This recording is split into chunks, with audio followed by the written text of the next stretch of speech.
Namo Bhagavate Vasudevaya. Om Namo Bhagavate Vasudevaya.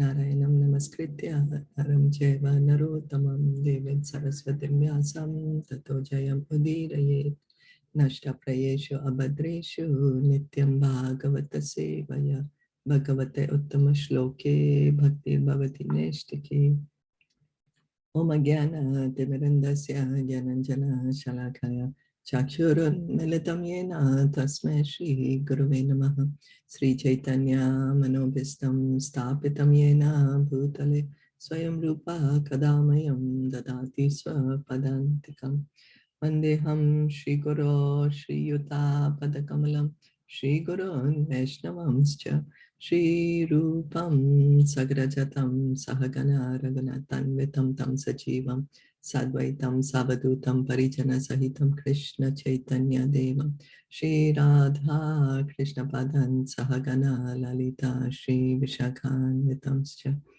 He Krishna Karuna Sindhu Dinabandho Jagatpate Gopesha Gopika Kanta Radha Kanta Namustate Tapti Kanchana Gaurangi Radhe Vrindavaneshwari Rishabhanu Sute Devi Pranamami Hari Priye Nama Om Vishnu Padan Krishna Prishtaya Bhutale Srimate Bhaktivedanta Swami Iti Namine Namaste Saraswati Deve Gauravani Pracharine Nirvishesha Shunyavadi Paschatya Deshatarine Panchakalpa Tarubhyascha Kripa Sindhu Paevacha Patitanam Pavanebhyo Vaishnavebhyo Namo Namaha Jai Sri Krishna Chaitanya Prabhu Nityananda Shri Advaita Gadadhara Shri Vasadi Gaura Bhakta Vrinda Hare Krishna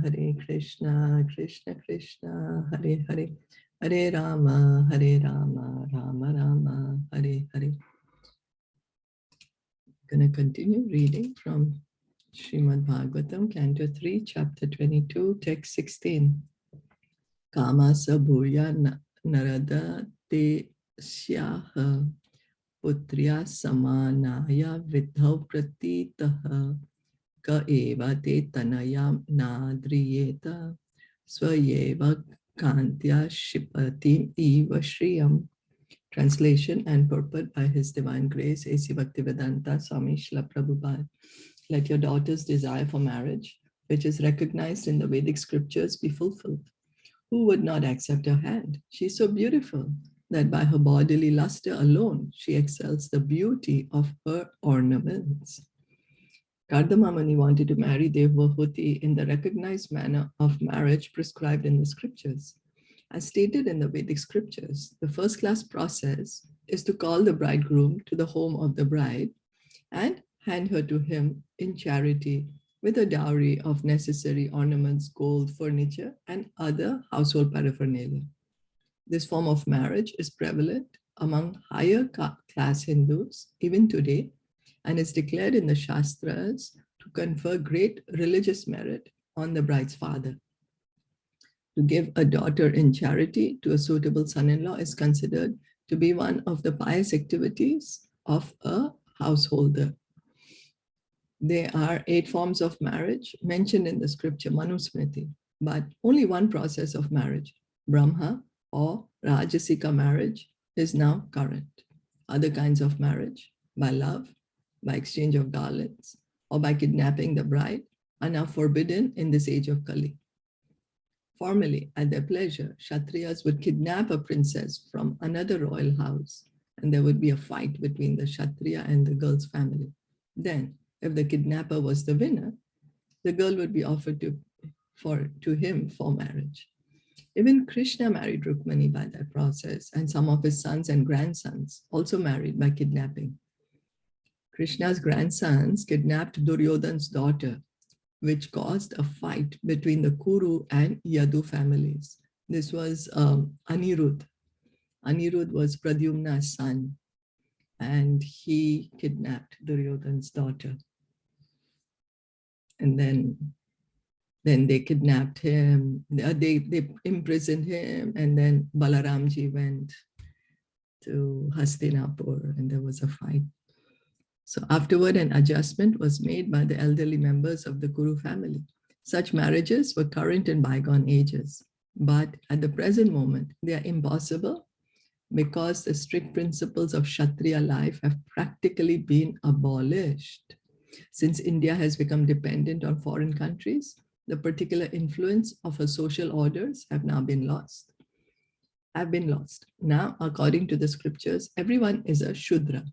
The so-called Brahmanas, Kshatriyas, and Vaishyas have forgotten their traditional activities, and in the absence of these activities, they are called Shudras. It is said in the scriptures, Kalau Shudra Sambhavaha. In the age of Kali, everyone will be like Shudras. The traditional social customs are not followed in this age, although formally they were followed strictly. So in Kali Yuga, everyone is born a Shudra. Why? Because we don't have the qualification to be a proper Brahman, to be a proper Kshatriya, to be a proper Vaishya. So that's why. And that's the reason we are recommended. Okay, you don't do anything else. Just at least chant the holy name, because we do not have the other qualifications. So we are recommended chant, at least in that way, make your life successful. So it doesn't matter whether one is Brahmana, Kshatriya, Vaishya, or Shudra. The facility for self-realization is there for each and every one of us. It is each and everyone's right to engage in devotional service, to hear and chant about the Lord. Is that okay? Like nobody can be stopped from hearing and chanting about the Lord.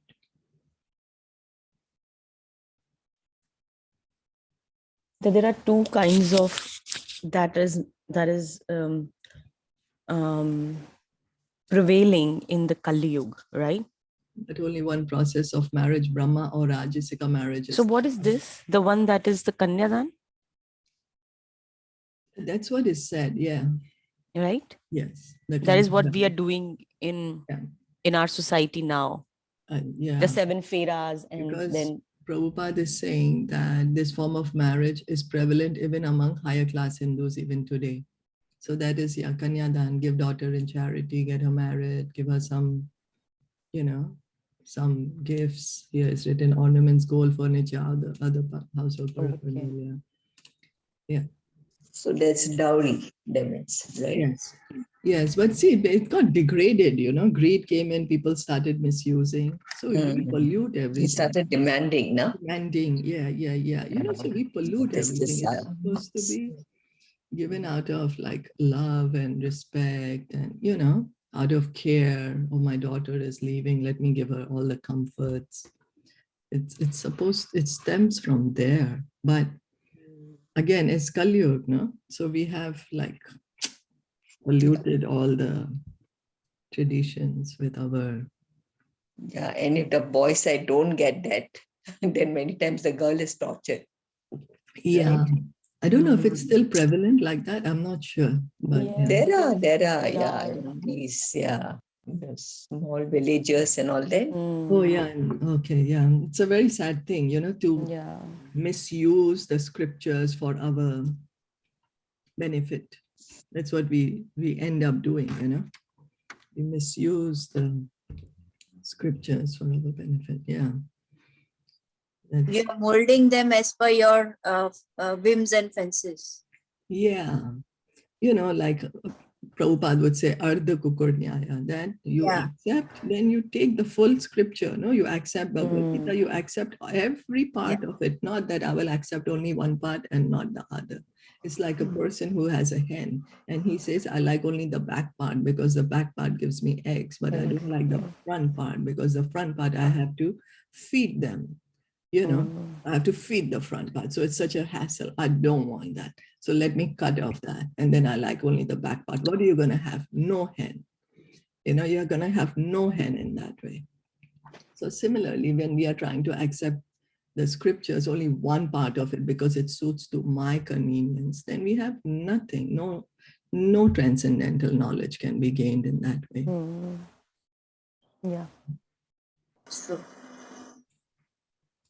So when we need to hear with submission, with humility, and hear from the correct source.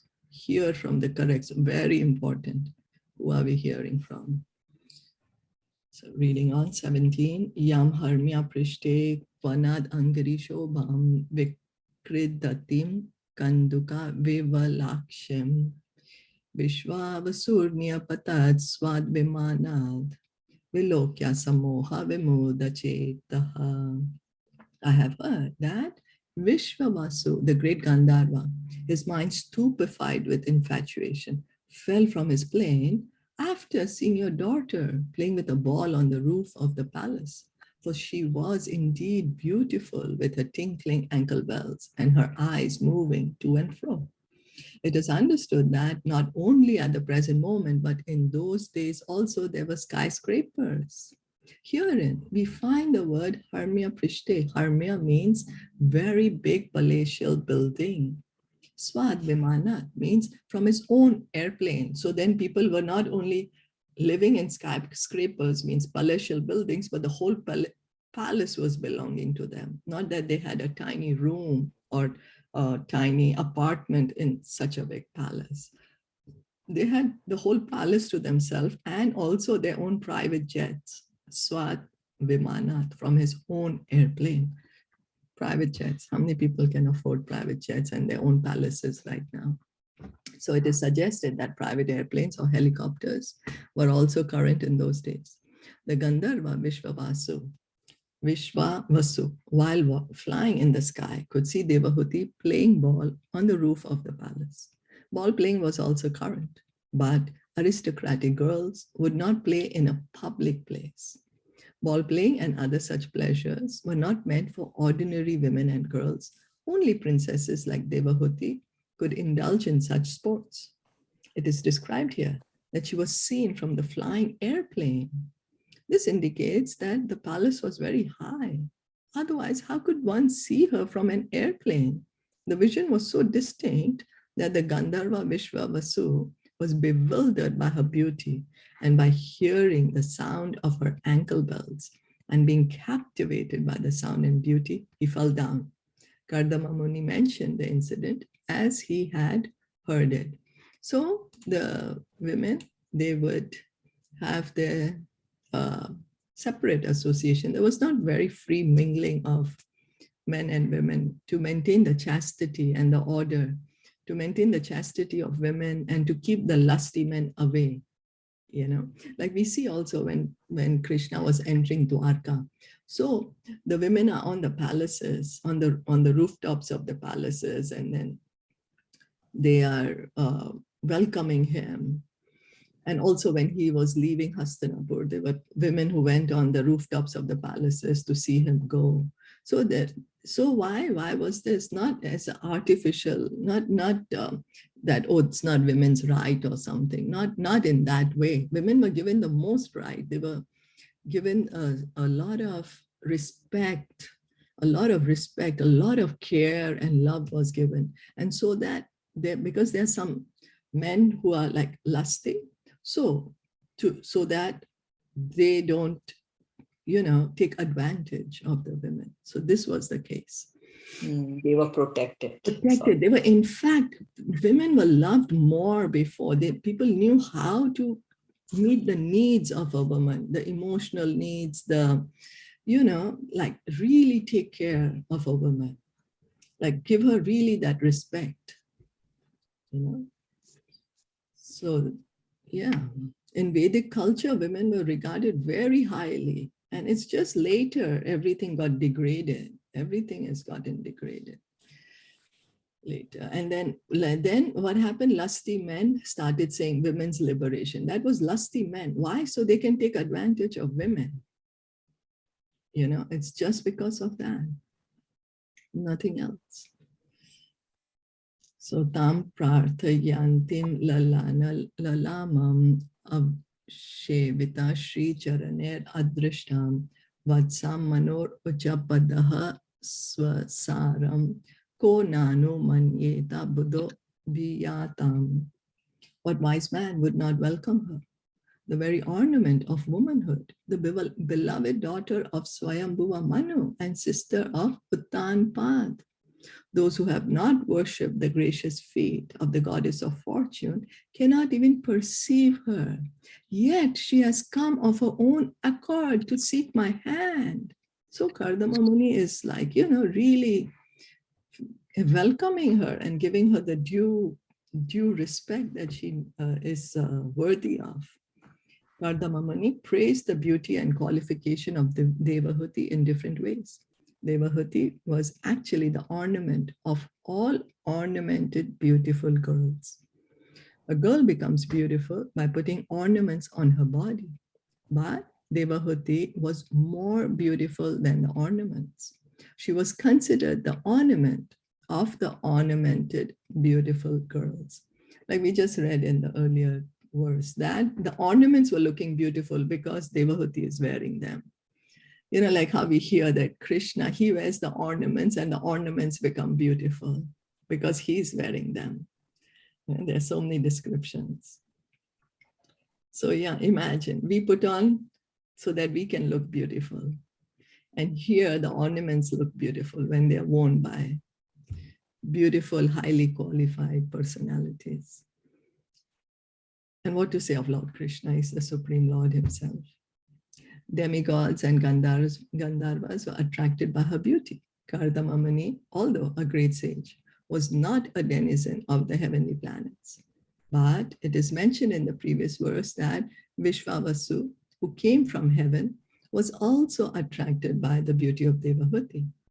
Besides her personal beauty, she was the daughter of Emperor Swayambhuva and sister of King Uttanpad. Who could refuse the hand of such a girl? So such a qualified girl, she's personally beautiful, personally has amazing qualities, qualifications, daughter of the emperor of the mankind, her brother is Emperor Uttanpad. Ato bhaji sye samyena sadhavim yavate jo bipriyat atmanome ato dharman paraham saya mukhayan shukla proktan bahu manye vihimshran. Sorry. Therefore, I shall accept this chaste girl as my wife on the condition that after she bears semen from my body, I shall accept the life of devotional service accepted by the most perfect human beings. That process was described by Lord Vishnu. It is free from envy. So here, Kardama Muni is informing of his intention even before he marries. He's being very honest. Kardama Muni expressed his desire for a very beautiful wife to Emperor Swayambhuva and accepted the emperor's daughter for marriage. Kardama Muni was in the hermitage practicing complete celibacy as a brahmachari. And although he had the desire to marry, he did not want to be a householder for the whole span of his life. So why he didn't want to be a house? He wanted to marry. So he's a brahmachari. Then he's saying, I want to get married. But he's saying, after I get a child, I don't want to remain a grihast anymore. He wants to dedicate his life to devotional service. Why? Because he was conversant with the Vedic principles of human life. He knew that how to divide the human life properly. According to Vedic principles, the first part of life should be utilized in brahmacharya for the development of character and spiritual qualities. So what happens? Why is the brahmacharya training needed? So the man, he can develop his spiritual qualities, he can develop his character so that he can properly take care of his wife, properly take care of his children till the time he is in grihast life. That's the reason brahmacharya was important. In the next part of life, one may accept a wife and beget children, but one should not beget children like cats and dogs. So the idea is that we should beget children, good children, have many children and give them opportunity for Krishna consciousness.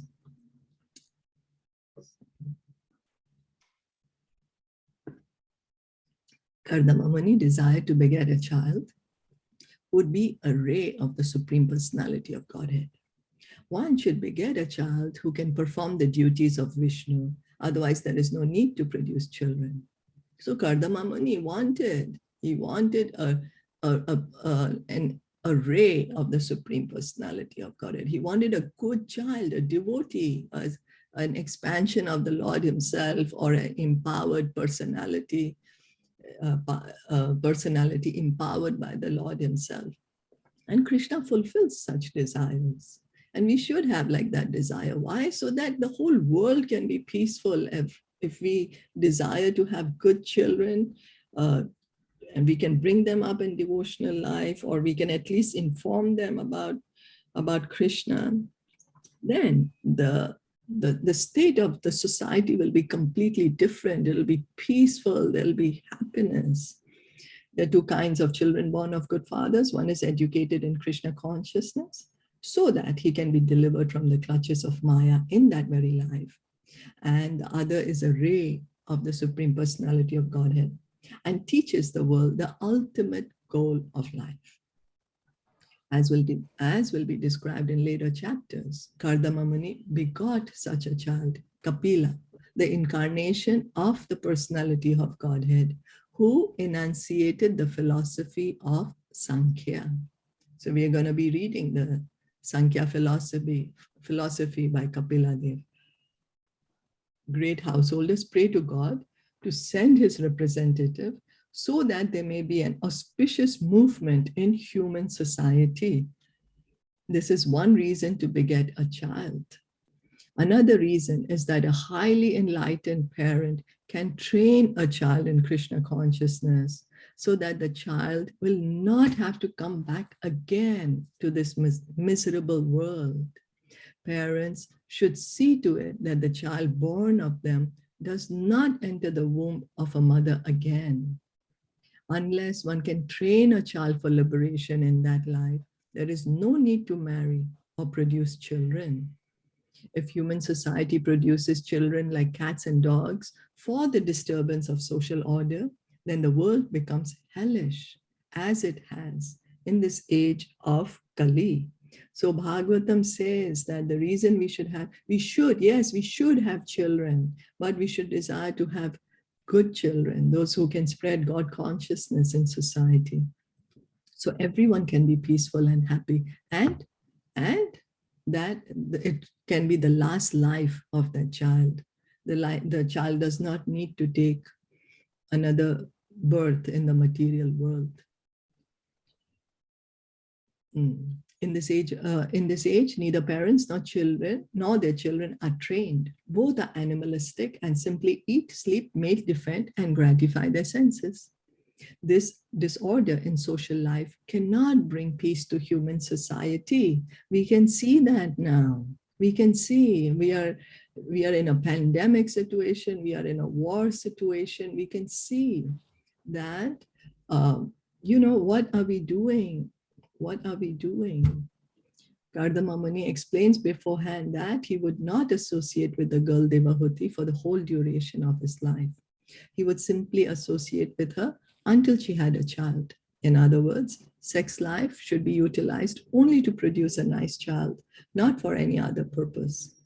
Human life is especially meant for complete devotion to the service of the Lord. That is the philosophy of Lord Caitanya.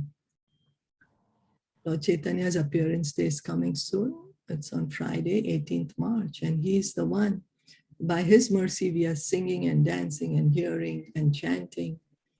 He inaugurated the Sankirtana movement. He said, wherever you are, whoever you are, just chant the holy name. Just chant the holy name. After fulfilling his responsibility to produce a nice child, one should take sannyas and engage in the perfectional Paramhams stage. Paramhamsa refers to the most highly elevated perfectional stage of life. There are 4 stages within sannyas life, and Paramhams is the highest order.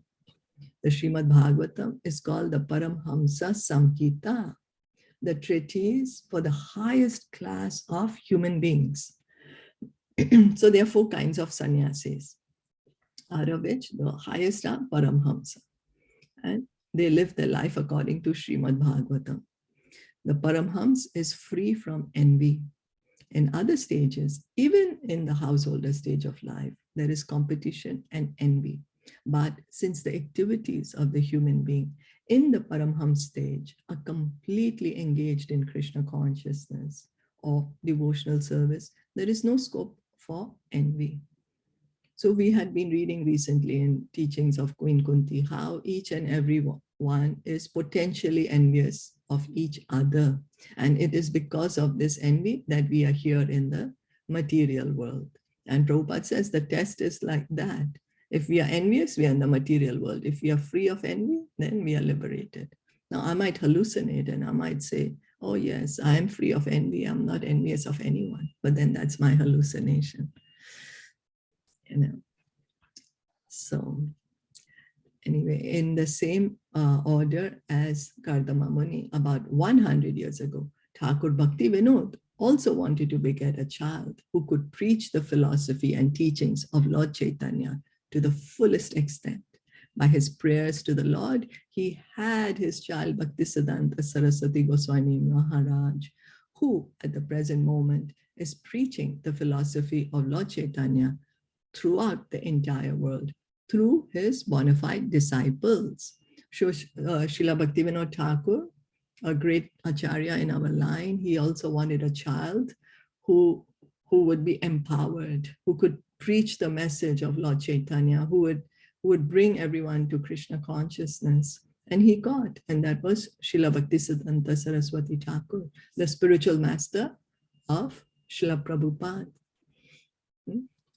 And Srila Prabhupada fulfilled the desire of Srila Bhaktisiddhanta Saraswati Thakur to preach the message of Lord Chaitanya all over the world. Any comments or questions?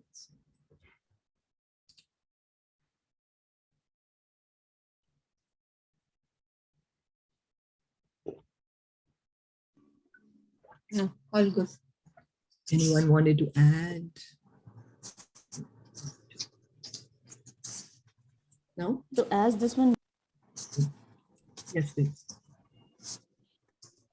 question, that as in the last paragraph, he stated that even Bhaktivinoda Thakur, he wanted a child. So Bhakti Siddhanta Saraswati Thakur they are talking about, right? That's right. So he was the guru. So is it also that he is also considered the Krishna, like a very, very Hare powerful, Vishnu. Yeah. yeah, right? Yes, very empowered personality. Yes. Yes. It's not advertised much, but yes, very empowered personality. Because the way he preached, he really, both Bhaktivinoda Thakur and Bhaktisiddhanta Saraswati Thakur, the way they preached, because many people were misusing Lord Chaitanya's movement. They had degraded the name of Gaudiya Vaishnavas. You know, people were misusing, doing all sorts of nonsense activities in the name of bhakti. But Bhaktisiddhanta Saraswati Thakur, Bhaktivinoda Thakur said, no, what you're doing is not bhakti at all. You know, where is, this is not the way. You have to follow the things properly. You can't be making up things. And what is the example you're showing? You have to be the example, live the life according to Bhagavatam. They really brought back the glory to Lord Chaitanya's movement. So Bhakti Siddhanta Saraswati Goswami, he was the one who instructed Srila Prabhupada to go to the Western countries. Yes, that's right. Oh. Yeah. And the very first time, you know how you go, oh, there's a saintly person, come, I'll take you. So Prabhupada's friend told him, come, there's a very nice saintly devotee who's come, I'll take you there. Prabhupada was like, no, I don't want to go. I've seen many saintly people, you know, they're really not saints. They're just misusing the name of saints, you know, because there are many people like that, right? Like who just call themselves saints, but they're actually not. So Prabhupada didn't want to go, but his friend told him, no, really, this is a special person. Come with me, I'll take you. So Prabhupada went with him. Ulta Danga Road, the rooftop. They had their ceremony just a few weeks ago, because it was 50 years that Prabhupada got this instruction, the first meeting, the first time he met. And then when Bhaktisiddhanta Saraswati Thakur was speaking, then Prabhupada could realize, oh yes, this is a true representative of Lord Chaitanya. He's truly teaching the teachings of Bhagavad Gita. He's truly teaching the message of Lord Chaitanya. And then at that time, Bhaktisiddhanta Saraswati Thakur, first time he met Prabhupada, and he said, you're a young man, you speak English, you should preach this message in the Western world in the English speaking language. And then at that time, Prabhupada was he was a follower of Gandhi, with the freedom fighters and all that. So he's like, who's going to listen to our message? India first has to get independent. Before we get independent, nobody's going to listen to us. But Bhaktisiddhanta Saraswati Thakur said, no, this message is not dependent on anything. There is a great urgency to spread this message. It's not dependent on anything, It's this prime necessity to spread the message of Krishna consciousness to everyone. And then, of course, then Prabhupada had a few other meetings and got initiated, and he remembered this instruction of his very first meeting. And then he followed it, and by his grace, we are here, We are here today, together, hearing and chanting, all by the mercy of Srila Bhaktisiddhanta Saraswati Thakur and Srila Prabhupada. Yeah, and he got mercy from Siddhant Saraswati, right? Who? Srila Prabhupada. Yeah, that's his spiritual master. Yes. Yes. Srila Prabhupada's spiritual master. Their master is Bhaktisiddhanta Saraswati. Yes, yes. Yeah. Right. And before Bhakti Vinod Thakur, there's another. Jagannath Das Babaji. Okay. Jagannath Das Babaji Maharaj. He's an Acharya also in our line. So because the parampara goes disciplic succession, right? Gurus, guru, gurus, guru, gurus, guru, and original has to be Krishna. And we are followers of Lord Chaitanya, Gaudiya Vaishnavas, So we are, because it's very difficult to understand Krishna. It's very difficult to approach Radha and Krishna. Very difficult. But very easy by the mercy of Lord Chaitanya. Very, very easy by Gaur Nitai. Just take mercy, just take shelter of Gaur Nitai. They made it so easy. They said, just chant. Just chant. And you have the full perfection. You become Krishna conscious. So they made it easy for us.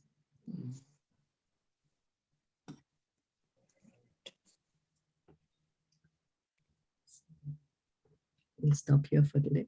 Thank you so much for joining in and listening in and all your participation. Srimad Bhagavatam ki jai, Srila Prabhupada ki jai, Gaur Premanande, Hari Bol, Hare Krishna.